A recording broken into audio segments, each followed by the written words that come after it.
Hello বন্ধুরা, বর্ধমান বিশ্ববিদ্যালয়ের 6 semester general বিভাগে হিস্ট্রি সাবজেক্টের ওপর 2024 সালের এক্সটার্নাল এক্সামিনেশনের জন্য আপনাদেরকে যে 5 নম্বরের 10টা প্রশ্নের সাজেশন দিয়েছিলাম, তো আপনারা অনেকেই কমেন্টে রেকর্ডিং আকারে সেই প্রশ্নের উত্তরগুলো চাইছেন। হয়তো আপনারা শুনে শুনে সেই প্রশ্নের উত্তরগুলি মুখস্থ করতে চাইছেন। তো তার উপর ভিত্তি করেই বন্ধুরা এই ভিডিওটা তৈরি করলাম। আপনাদেরকে যে সাজেশনে 5 নম্বরের 10টা প্রশ্ন দিয়েছি, সেই 10টি প্রশ্নের প্রথম প্রশ্নটির উত্তর আপনাদেরকে এই ভিডিওটির মাধ্যমে রেকর্ডিং আকারে দেব। হয়তো আপনারা বারবার এই রেকর্ডিংগুলি শুনে মুখস্থ করতে চাইছেন। তো পরকে পর বন্ধুরা আপনাদের যে 10টা প্রশ্ন রয়েছে, সেই 10টা প্রশ্নের উত্তর আপনাদেরকে পরকে পর রেকর্ডিং আকারে তৈরি করে দেব। তো বন্ধুরা, যদি আপনারা পারেন চ্যানেলটিকে সাবস্ক্রাইব করবেন এবং ভিডিওটিতে একটি লাইক দেবেন। আর যদি আপনাদের বন্ধুরা এই হিস্ট্রি সাবজেক্টটা নিয়ে থাকে, আপনাদের বন্ধুদেরকেও এই ভিডিওগুলি শেয়ার করে তাদেরকেও এই উত্তরগুলি পাওয়ার সুযোগ করে দেন। তো এখানে বন্ধুরা কিছু কথা বলি, আপনারা মনোযোগ সহকারে শুনুন।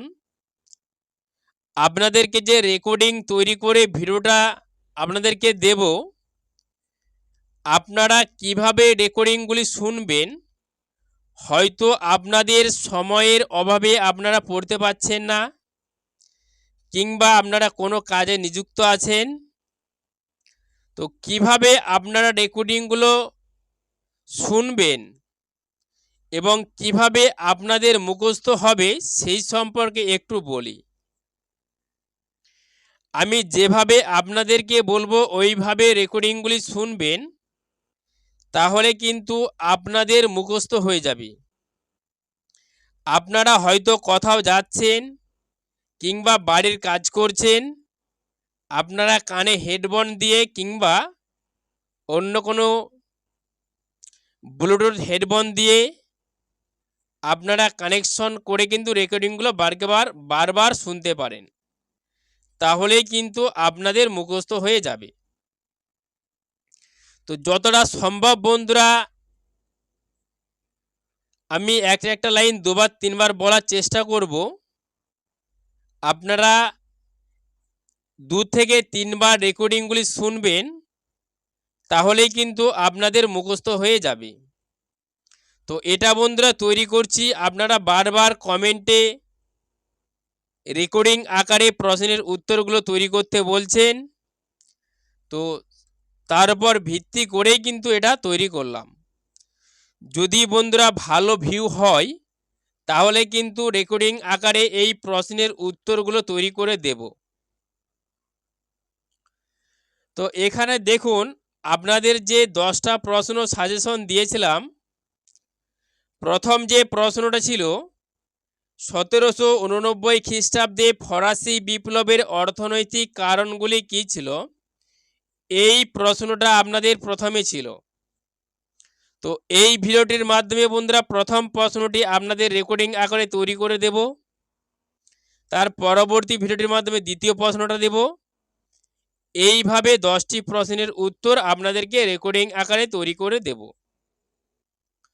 তো এখানে দেখুন বন্ধুরা, 1789 খ্রিস্টাব্দে ফরাসি বিপ্লবের অর্থনৈতিক কারণগুলি কী ছিল।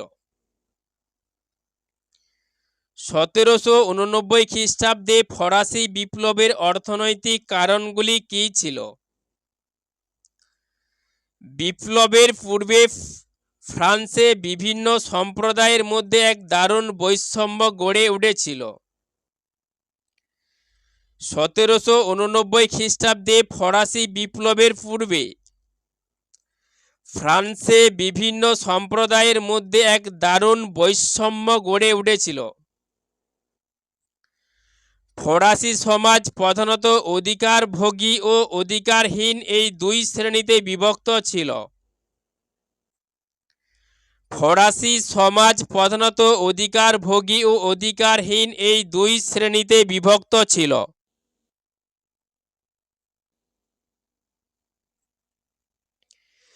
যাজক ও অভিজাত সম্প্রদায় ছিল অধিকাংশ ভূসম্পত্তির মালিক। যাজক ও অভিজাত সম্প্রদায় ছিল অধিকাংশ ভূসম্পত্তির মালিক। তাদের কোনো প্রকার কর প্রদান করতে হতো না।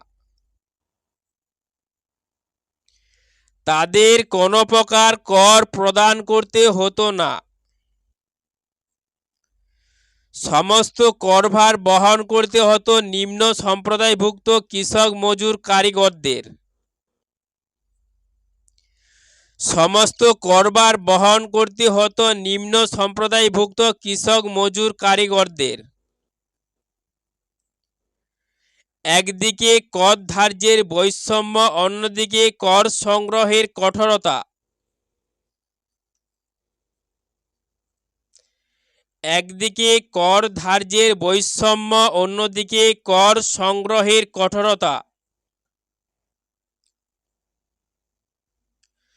কৃষক কুলকে একেবারে ধ্বংসের মুখে ফেলে দেয়। কৃষক কুলকে একেবারে ধ্বংসের মুখে ফেলে দেয়। অভ্যন্তরীণ শুল্ক প্রথা। অভ্যন্তরীণ শুল্ক প্রথা ও পণ্য আদান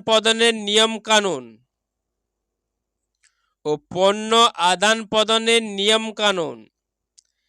এত জটিল ছিল যে প্রখ্যাত অর্থনীতিবিদ অ্যাডাম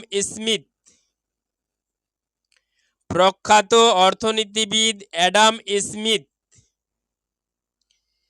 এই সময়ের ফ্রান্সের অর্থনীতিকে ভ্রান্ত অর্থনীতির জাদুঘর বলে উল্লেখ করেছেন। এই সময়ের ফ্রান্সের অর্থনীতিকে ভ্রান্ত অর্থনীতির জাদুঘর বলে উল্লেখ করেছেন। চতুর্দশ লুইয়ের যুদ্ধপ্রিয়তা রাজকোষকে শূন্য করে দিয়েছিল। চতুর্দশ লুইয়ের যুদ্ধপ্রিয়তা রাজকোষকে শূন্য করে দিয়েছিল। পঞ্চদশ ও ষোড়শ লুইয়ের উচ্ছলশীলতা ও অমিত ব্যয়িতার ফলে সরকারের ঋণের বোঝা অত্যধিক বৃদ্ধি পায়। পঞ্চদশ ও ষোড়শ লুইয়ের উচ্চশৃঙ্খলা ও অমিত ব্যয়িতার ফলে সরকারের ঋণের বোঝা অত্যধিক বৃদ্ধি পায়। মুদ্রাস্ফীতি এই সময় ব্যাপক আকার ধারণ করে। মুদ্রাস্ফীতি এই সময় ব্যাপক আকার ধারণ করে। পাশাপাশি 1788 সালে ফ্রান্সে ফসলহানি ব্যাপক আর্থিক বিপর্যয় ডেকে আনে। পাশাপাশি 1788 সালে ফ্রান্সের ফসলহানি ব্যাপক আর্থিক বিপর্যয় ডেকে আনে। বুভুক্ষু, অনাহার, ভবঘুরের সংখ্যা ব্যাপক হারে বাড়তে থাকে। বুভুক্ষু, অনাহার, ভবঘুরের সংখ্যা ব্যাপক হারে বাড়তে থাকে। অন্যদিকে আমেরিকার স্বাধীনতা যুদ্ধ ও ফ্রান্সের আর্থিক কাঠামো রাজতন্ত্রের ওপর চরম আঘাত আনে। অন্যদিকে আমেরিকার স্বাধীনতা যুদ্ধ ও ফ্রান্সের আর্থিক কাঠামো রাজতন্ত্রের ওপর চরম আঘাত হানে। অর্থ সংগ্রহের কোনো উপায়ান্তর না পেয়ে ষোড়শ লুই স্টেট জেনারেল অধিবেশন আহ্বান করতে বাধ্য হন। অর্থ সংগ্রহের কোনো উপায়ান্তর না পেয়ে ষোড়শ লুই স্টেট জেনারেল অধিবেশন আহ্বান করতে বাধ্য হন। অর্থনৈতিক কারণ যে ফরাসি বিপ্লব বিপ্লবকে ত্বরান্বিত করেছিল এই বিষয়ে কোনো সন্দেহ নেই। অর্থনৈতিক কারণ যে ফরাসি বিপ্লবকে ত্বরান্বিত করেছিল এই বিষয়ে কোনো সন্দেহ নেই।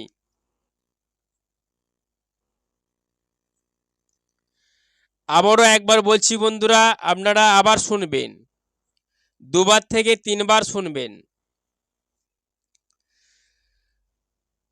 দুবার থেকে তিনবার শোনার পর আপনাদের প্রশ্নটা মুখস্থ হয়ে যাবে। দুবার থেকে তিনবার শুনুন মনোযোগ সহকারে। দুবার থেকে তিনবার শোনার পর আপনারা প্রশ্নটা একবার থেকে দুবার মুখস্থ বলার চেষ্টা করুন। 1789 খ্রিস্টাব্দে ফরাসি বিপ্লবের অর্থনৈতিক কারণগুলি কী ছিল? 1789 খ্রিস্টাব্দে ফরাসি বিপ্লবের অর্থনৈতিক কারণগুলি কী ছিল? বিপ্লবের পূর্বে ফ্রান্সে বিভিন্ন সম্প্রদায়ের মধ্যে এক দারুণ বৈষম্য গড়ে উঠেছিল। বিপ্লবের পূর্বে ফ্রান্সে বিভিন্ন সম্প্রদায়ের মধ্যে এক দারুণ বৈষম্য গড়ে উঠেছিল। 1789 খ্রিস্টাব্দে ফরাসি বিপ্লবের পূর্বে 1789 খ্রিস্টাব্দে ফরাসি বিপ্লবের পূর্বে ফ্রান্সে বিভিন্ন সম্প্রদায়ের মধ্যে এক দারুণ বৈষম্য গড়ে উঠেছিল। ফরাসি সমাজ প্রধানত অধিকারভোগী ও অধিকারহীন এই দুই শ্রেণীতে বিভক্ত ছিল। ফরাসি সমাজ প্রধানত অধিকারভোগী ও অধিকারহীন এই দুই শ্রেণীতে বিভক্ত ছিল। যাজক ও অভিজাত সম্প্রদায় ছিল অধিকাংশ ভূসম্পত্তির মালিক। যাজক ও অভিজাত সম্প্রদায় ছিল অধিকাংশ ভূসম্পত্তির মালিক। তাদের কোনো প্রকার কর প্রদান করতে হতো না। তাদের কোনো প্রকার কর প্রদান করতে হতো না। সমস্ত করভার বহন করতে হতো নিম্ন সম্প্রদায়ভুক্ত কৃষক মজুর কারিগরদের। সমস্ত করভার বহন করতে হতো নিম্ন সম্প্রদায়ভুক্ত কৃষক মজুর কারিগরদের। একদিকে কর ধার্যের বৈষম্য, অন্যদিকে কর সংগ্রহের কঠোরতা কৃষককুলকে একেবারে ধ্বংসের মুখে ফেলে দেয়। একদিকে কর ধার্যের বৈষম্য, অন্যদিকে কর সংগ্রহের কঠোরতা কৃষককুলকে একেবারে ধ্বংসের মুখে ফেলে দেয়। অভ্যন্তরীণ শুল্ক প্রথা ও পণ্য আদান প্রদানের নিয়মকানুন এত জটিল ছিল যে প্রখ্যাত অর্থনীতিবিদ অ্যাডাম স্মিথ এই সময়ের ফ্রান্সের অর্থনীতিকে ভ্রান্ত অর্থনীতির জাদুঘর বলে উল্লেখ করেছেন। অভ্যন্তরীণ শুল্ক প্রথা ও পণ্য আদান প্রদানের নিয়মকানুন এত জটিল ছিল যে প্রখ্যাত অর্থনীতিবিদ অ্যাডাম স্মিথ এই সময়ের ফ্রান্সের অর্থনীতিকে ভ্রান্ত অর্থনীতির জাদুঘর বলে উল্লেখ করেছেন। চতুর্দশ লুইয়ের যুদ্ধপ্রিয়তা রাজকোষকে শূন্য করে দিয়েছিল। চতুর্দশ লুই এর যুদ্ধপ্রিয়তা রাজকোষকে শূন্য করে দিয়েছিল। পঞ্চদশ ও ষোড়শ লুইয়ের উচ্চ শৃঙ্খলা ও অমিত ব্যয়িতার ফলে সরকারের ঋণের বোঝা অত্যধিক বৃদ্ধি পায়। পঞ্চদশ ও ষোড়শ লুইয়ের উচ্চ শৃঙ্খলা ও অমিত ব্যয়িতার ফলে সরকারের ঋণের বোঝা অত্যধিক বৃদ্ধি পায়। মুদ্রাস্ফীতি এই সময় ব্যাপক আকার ধারণ করে। মুদ্রাস্ফীতি এই সময় ব্যাপক আকার ধারণ করে। পাশাপাশি 1788 সালে ফ্রান্সে ফসলানি ব্যাপক আর্থিক বিপর্যয় ডেকে আনে। পাশাপাশি 1788 সালে ফ্রান্সে ফসলানি ব্যাপক আর্থিক বিপর্যয় ডেকে আনে। বুভুক্ষ অনাহার ভবঘুরের সংখ্যা ব্যাপক হারে বাড়তে থাকে। বুভুক্ষ অনাহারে ভবঘুরের সংখ্যা ব্যাপক হারে বাড়তে থাকে। অন্যদিকে আমেরিকার স্বাধীনতা যুদ্ধ ও ফ্রান্সের আর্থিক কাঠামো রাজতন্ত্রের ওপর চরম আঘাত হানে। অন্যদিকে আমেরিকার স্বাধীনতা যুদ্ধ ও ফ্রান্সের আর্থিক কাঠামো রাজতন্ত্রের ওপর চরম আঘাত হানে। অর্থ সংগ্রহের কোনো উপায়ান্তর না পেয়ে সরাসরি স্টেট জেনারেল অধিবেশন আহ্বান করতে বাধ্য হন। অর্থ সংগ্রহের কোনো উপায়ান্তর না পেয়ে সরাসরি স্টেট জেনারেল অধিবেশন আহ্বান করতে বাধ্য হন।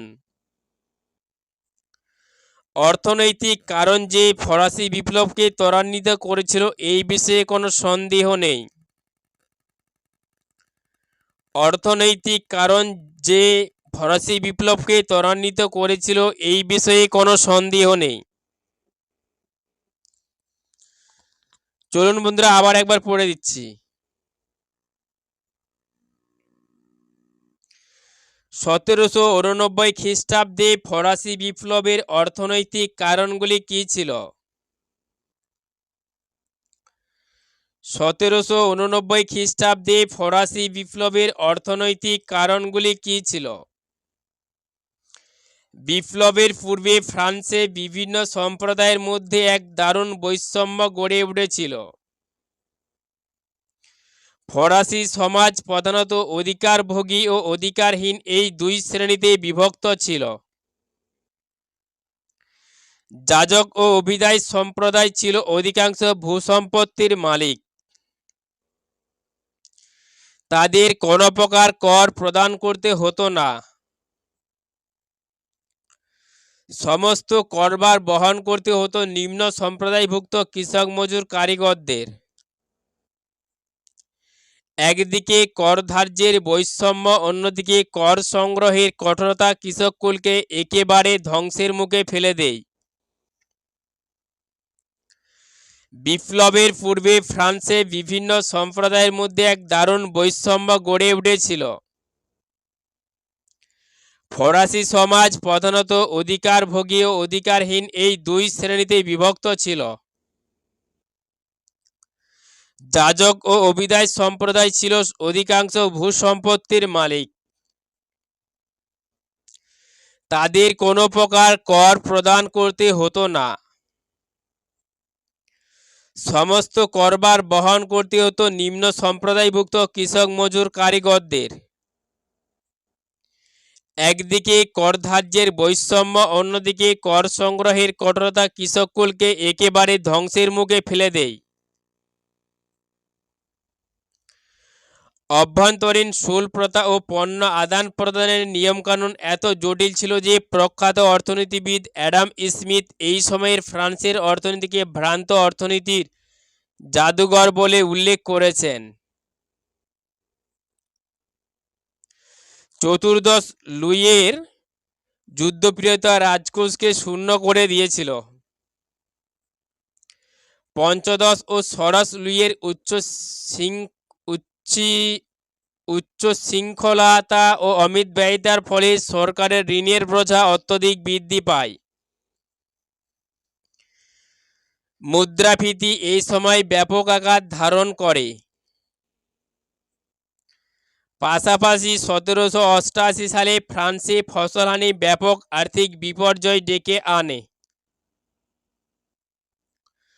বুভুক্ষ অনাহার ভবঘুরের সংখ্যা ব্যাপক হারে বাড়তে থাকে। অন্যদিকে আমেরিকার স্বাধীনতা যুদ্ধ ও ফ্রান্সের আর্থিক কাঠামো রাজতন্ত্রের ওপর চরম আঘাত হানে। অর্থ সংগ্রহের কোনো উপায়ান্তর না পেয়ে সরাসরি স্টেট জেনারেল অধিবেশন আহ্বান করতে বাধ্য হন।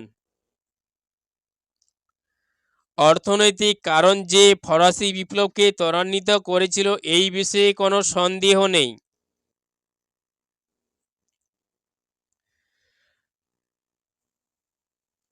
অভ্যন্তরীণ শুল্ক প্রথা ও পণ্য আদান প্রদানের নিয়মকানুন এত জটিল ছিল যে প্রখ্যাত অর্থনীতিবিদ অ্যাডাম স্মিথ এই সময়ের ফ্রান্সের অর্থনীতিকে ভ্রান্ত অর্থনীতির জাদুঘর বলে উল্লেখ করেছেন। চতুর্দশ লুইয়ের যুদ্ধপ্রিয়তা রাজকোষকে শূন্য করে দিয়েছিল। পঞ্চদশ ও ষোড়শ লুইয়ের উচ্চ শৃঙ্খলতা ও মিতব্যয়িতার ফলে সরকারের ঋণের বোঝা অত্যধিক বৃদ্ধি পায়। মুদ্রাস্ফীতি এই সময় ব্যাপক আকার ধারণ করে।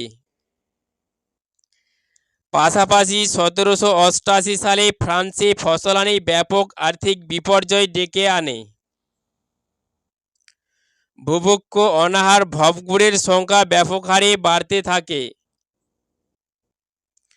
অন্যদিকে আমেরিকার স্বাধীনতা যুদ্ধ ও ফ্রান্সের আর্থিক কাঠামো রাজতন্ত্রের উপর চরম আঘাত আনে। অর্থ সংকটে কোনো উপায়ন্তর না পেয়ে সরাসরি স্টেট জেনারেল অধিবেশন আহ্বান করতে বাধ্য হন। অর্থনৈতিক কারণ যে ফরাসি বিপ্লবকে ত্বরান্বিত করেছিল এই বিষয়ে কোনো সন্দেহ নেই।